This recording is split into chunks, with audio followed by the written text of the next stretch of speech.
This is the Liaison podcast with Izzy Park. Today we're going to Tahiti, where Overwater bungalows put you so close to the sea you can hear the fish breathing. The lagoon goes from black to green in the time it takes you to finish your coffee. You are standing on a teak deck 3 meters above the water, and below the glass panel under your feet, a small reef shark is moving through the coral. Slowly, without any particular agenda. The air smells of salt and frangipani and something faintly mineral coming up from the reef itself. Roosters from the village on shore. No wind yet. No engines. Just the sound of small fish breaking the surface and, somewhere in the middle distance, the island of Moorea, sitting across the water like something your eyes invented. This is Tahiti at 5:30 in the morning. And I want to be honest with you. The word paradise gets used so freely that it has essentially stopped meaning anything. But there is a specific quality to light at this hour on this lagoon that resists the usual cynicism. It comes in sideways, gold and flat. The water goes pale, almost white, before it decides to be blue. You watch it happen while standing above a shark. That is not nothing. Right now, in dry season, Tahiti is running at its best technical settings. Trade winds from the southeast keep the humidity honest. Temperatures sit in the high 70s to low 80s.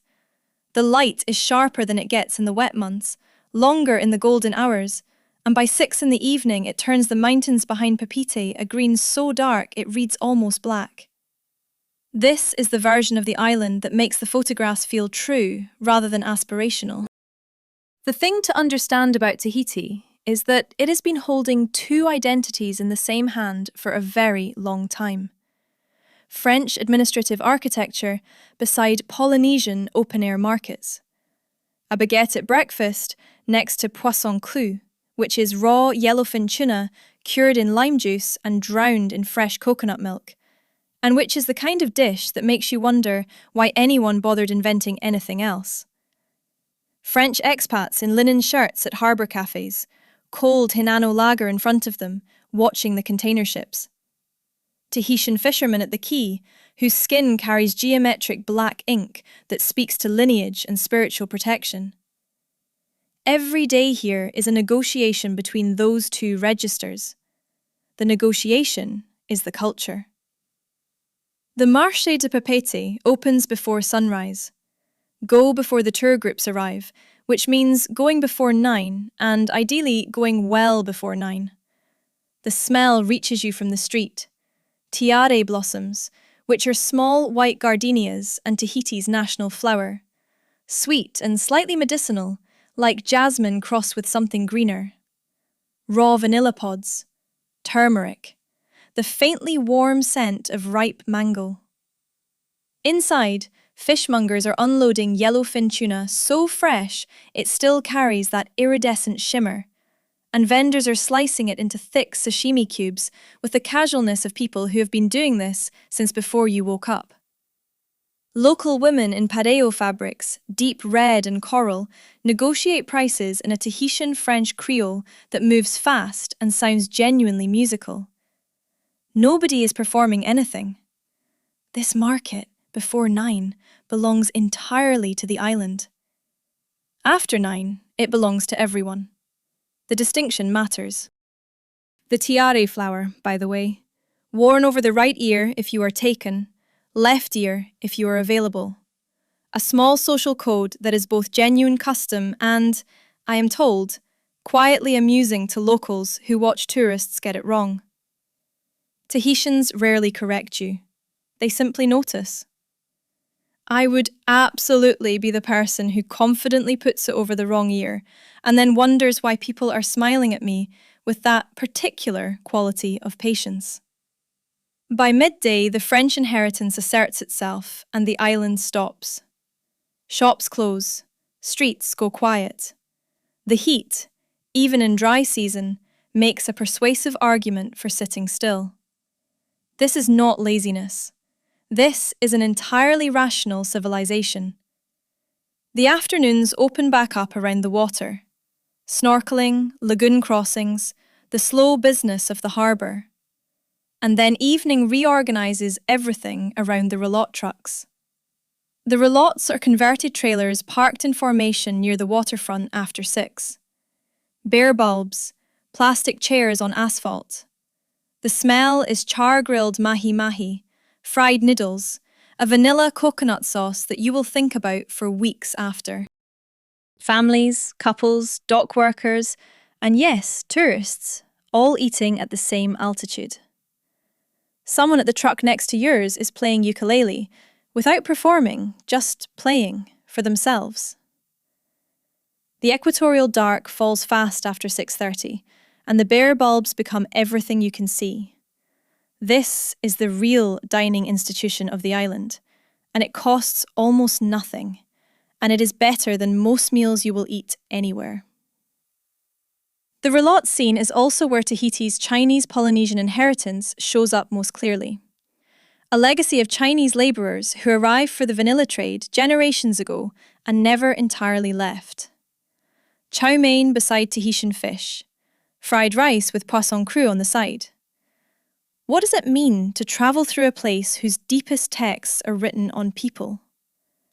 The tattooing here is not decorative. Each geometric black mark references lineage, spiritual protection, where a person comes from and what they carry.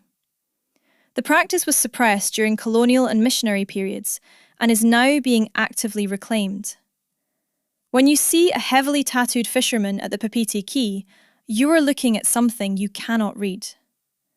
That inaccessibility is, I think, the correct relationship to have with it.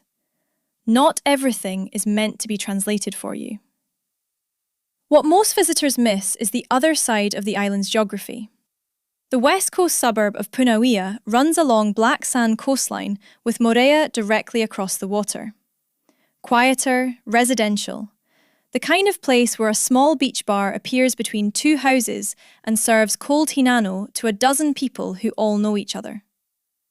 The neighbourhood of Fa'a, around the international airport, is less polished and more genuinely local. Roulotte trucks here serve food for people who live here. The waterfront has a rough industrial beauty, and at dawn, outrigger canoe clubs train in the channel. 6 paddlers moving in absolute synchrony through flat water. The silhouette of Moorea behind them, the light still orange. You can watch this from the shore for free, which makes it the best thing on the island that nobody bothers to mention in any overview of the island. Tahiti, at its core, is a place organised around proximity to water so extraordinary that every human structure eventually finds a way to acknowledge it. The Overwater bungalow is just the most recent architecture to admit what Polynesians have known for a very long time. But the lagoon is not a backdrop. It is the actual place. The floor beneath you, lit from below, alive with coral and small sharks moving without urgency through the pale green before the sun is fully up. Moorea sits 17 kilometres across the channel, visible from Tahiti's west coast at every hour of the day, its twin bays and cathedral peaks turning deep purple at sunset. You can see it so clearly that it seems reachable by will. You spend the whole trip looking at it across the water. That feeling, wanting to get to the thing you can almost touch, might be the most Tahitian feeling there is.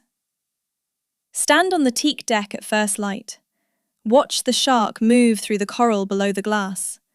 Let the lagoon go from black to green to a blue so pale it barely exists. Moorea across the water, patient, exactly where it always is. We hope you enjoyed the trip. You can support the Liaison podcast by rating it 5 stars and pressing the follow button. And remember, one's destination is never a place, but rather a new way of looking at things. Grab news. Thomas.